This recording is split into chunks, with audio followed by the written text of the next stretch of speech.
ladies and gentlemen. Manny Machado has joined the show. Manny, welcome. How are you, my friend? I'm good. I'm good. I guess we got to start with the most important part. I mean, you reached a pretty big milestone, hit 2,000. You had 2004 now. You hit 350 earlier in the year. I mean, at what point in the off season, at what point at all does this start to become something that you're actually thinking about? Because, I mean, that's a lot of hits, man. You ain't thinking about that from the beginning. I knew the 3,000 was coming. I mean, I knew both of them going into the season where I was at, how many I was missing to get to those milestones. But thinking about it, I mean, right to like when you got 2 hits left. I'm not gonna lie, I've been searching for those 2 hits for a while, and man, I said it earlier this week. I mean, it's really hard to get a hit in the big leagues. Yeah. And that made me realize that just looking for those 2 hits, you're I mean, the ones before have come. I mean, I hit 3 yesterday. That was, it kind of just came. But when you're searching for it, when you want to hit those 2 hits, man, it's really hard. But finally you get it, and it's kind of like, all right, let's go. Now it's kind of let's get it past it and enjoy it. Did it weigh on you as you got closer? I mean, you started about 100 away when you came into the 100. season. Did it weigh on you as you started to get closer? No, not really. I think when it got really close, I think when it was when it kind of started thinking about it, the last couple, and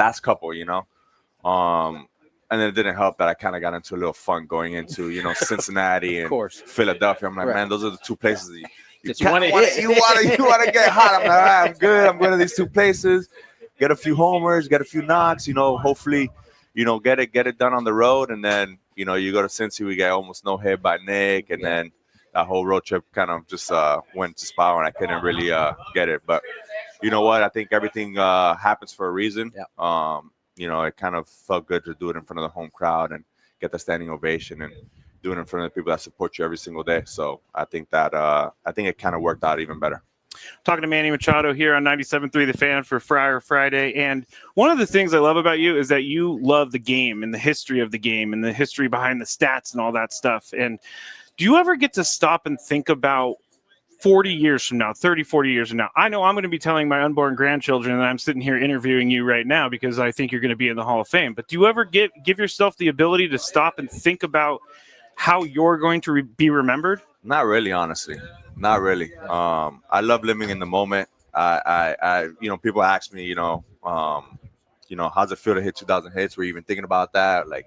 And honestly, I kind of don't even want to reflect on it yet. I think I kind of want to wait for that and kind of look back and really realize, how cool all of this is. I kind of that's how I live life. I like living in the moment. I just enjoy every single day. I come. Today's a brand new day. Put yesterday in the past and enjoy what's today going to bring us, right? And I kind of just try to live by that way. But hopefully, one day I definitely want to look back. I know they're pretty cool numbers. They're pretty cool things I've been doing so far. But I kind of just want to keep living in the moment for a little bit more. How long can you see yourself playing in your 40s?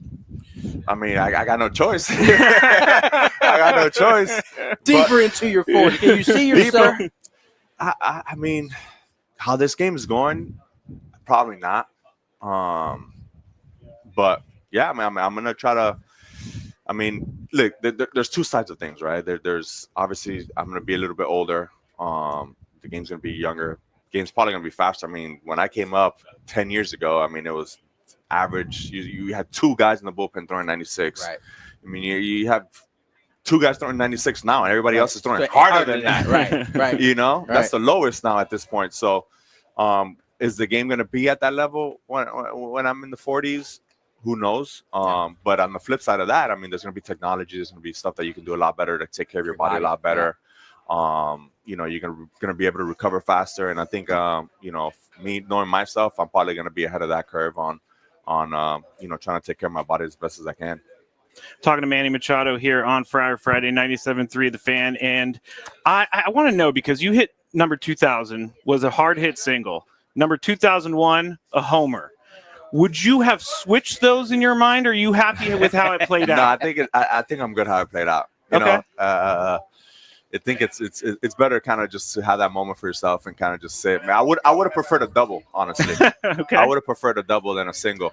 But even before that, I was even telling Bogey. I walked out. I'm like, man, I think I'm gonna butt. I think I'm gonna butt one. Just to kind of get a little closer to that 2000.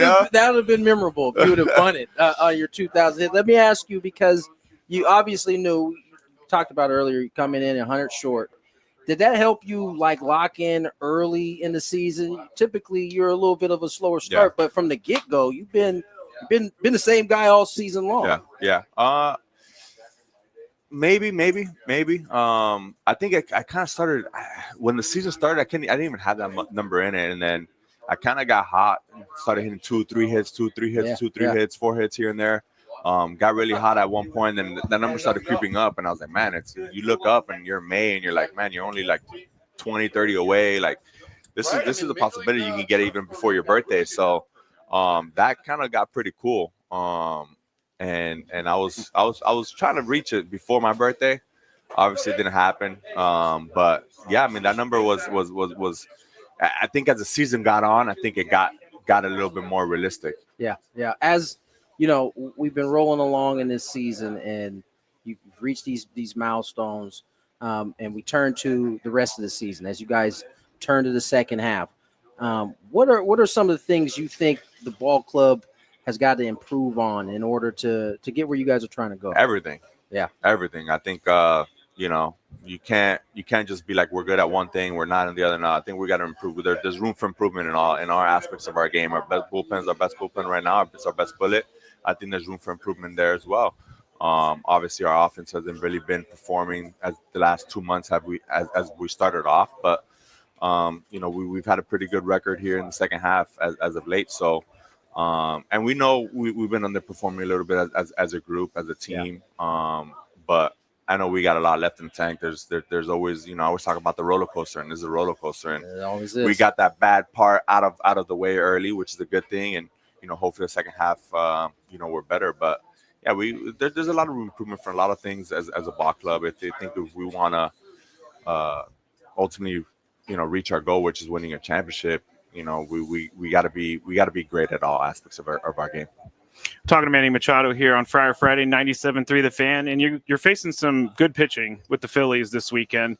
Now, I always ask Tony these questions, so now I get to ask another professional baseball player. But how do you prepare going into a series knowing that you're going to be facing 3 guys that are really good? Yeah, 3 Cy Young guys. Yeah. Really good ball club over there. But Shilty talks about this all the time. It's we want to win a championship. We just talked about. These are the guys you're gonna be facing. Yeah. These are the guys you got to beat. So, how we prepare for them. I think it's a good thing about it. We faced them, maybe a week ago or so. So we kind of, it's kind of fresh in our memory. Their bullpen, their guys, how they kind of attacked us. But just video, man. You kind of had some history with some of these guys. I gotta go do some more research on Wheeler for tomorrow because I can't figure him out. Everybody got research on him. It ain't just you, dog. That's a great point. And you brought up earlier about how velocities change and pitchers have gotten better. Yet you've had the same swing from the very moment you got to the league. Why has it that your particular swing has played through the changes and everything that's happened? You've been able to kind of stay the same. Why is that? I mean, I think I kind of see. I have 3 swings. I mean, I learned this from a young age, and it was always having multiple different swings, right? Different occasions. Lefties that stand on the opposite side, sinker ballers. Yeah. Obviously now it's a lot of induce and sweepers. So I kind of learned that in 2020 when I kind of I had a lot of wag on my swing on my bat. So I was kind of being consistent with bat to barrel. And then, when I got here, they kind of told me like, hey, like let's kind of change that. Let's kind of like slow it down. You can stay with your timing. That's more of a timing thing for me, but let's improve it, and I think that improved my, contact, being more consistent with barrels, it helped me lay off a lot more pitches. My walks went up a little bit more. But just kind of having different swings, I mean, I think, people who kind of just stuck like, all right, this is what I work. I mean, it's 600 at bats, right? I mean, right. it's offers, it's different guys, different angles. Now it's sweep, this, that. There's so many different things. So I think you can't just have one. Swing, yeah. I kind of vary with my stance. I vary with my hands, move them up and down. It's just kind of what your body's feeling. You might have slept on the bed the wrong way. We were on a plane for 6 hours, or for that one day we're on a plane for 12 hours. So your body's not gonna feel the same the next day. So how are you gonna make that adjustment? So I think I've been lucky that I have different, and I know how to adapt to those 3 or 4 different styles of my swing. That it's helped me be a little bit more consistent. No doubt. Well, Manny, you've been fabulous to watch, man, all season long. We certainly are behind you guys as you guys get ready for second half. Good luck the rest of the way. Good luck in this next 3-game set. It's going to be a tough one for everybody. Yes, sir. Well, thank you. Good to see you as always, Appreciate brother. Yep. Thanks very much. Yes, sir.